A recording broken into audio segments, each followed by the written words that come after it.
நீங்கள் பார்த்து கொண்டிருப்பது தமிழ் தலைமுறை.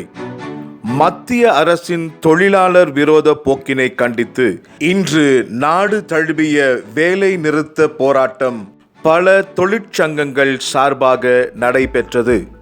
இன்று காலை கோவை செஞ்சிலுவை சங்கம் அருகில் வட்டாட்சியர் அலுவலகம் முன்பாக ஜாக்டோ ஜியோ அமைப்பினர் சார்பாக போராட்டம் நடைபெற்றது. கோவை மாவட்ட ஜாக்டோ ஜியோ சார்பில் கோவை மாவட்டத்தில் தலைமையேற்று நடத்திக் கொண்டிருக்கும் தோழர் பிரகலதா, தமிழ்நாடு கிராம சுகாதார செவிலியர் சங்கத்தின் மாநில பொதுச் செயலர் உட்பட ஜாக்டோ ஜியோ மாவட்ட ஒருங்கிணைப்பாளர்கள், அனைத்து துறை பொறுப்பாளர்களுக்கு நான் சார்ந்த தமிழ்நாடு உயர்நிலை மேல்நிலைப் பள்ளி பட்டதாரி ஆசிரியர் கழகம் சார்பாக வீர வணக்கங்களை தெரிவித்துக் கொள்கிறேன். தோழர்களே,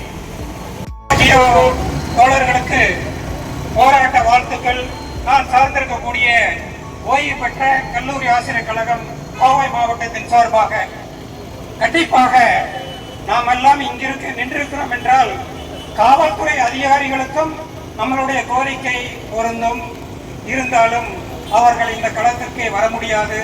அவர்களுக்கும் நம்மளுடைய வாழ்த்துக்களை பகிர்ந்து கொள்வோம். பொதுத்துறை நிறுவனங்களை தனியார் மயமாக்குவது கைவிடப்பட வேண்டும். பழைய ஓய்வு ஊதிய திட்டத்தை அமலுக்கு கொண்டு வர வேண்டும். அனைத்து துறைகளில் உள்ள காலி பணியிடங்களை நிரப்ப வேண்டும் போன்ற 17 அம்ச கோரிக்கைகளை வலியுறுத்தி பல தொழிற்சங்கங்கள் ஒன்றிணைந்து இன்று நாடு முழுவதும் போராட்டங்கள் நடத்தினார்கள். 88 ஜாக்டோ ஜியோ சார்பிலே மவுண்ட் ரோடு சம்பிக்க வைத்தது. அந்த உணர்வை நீங்கள் ஒவ்வொருவரும் கண்டிப்பாக தெரிந்து கொள்ள வேண்டும். தமிழ் தலைமுறை செய்திகளுக்காக கோவையிலிருந்து தலைமை நிருபர் திரு டில்லி பாபு அவர்களுடன் நிருபர் MS சங்கர் கணேஷ்.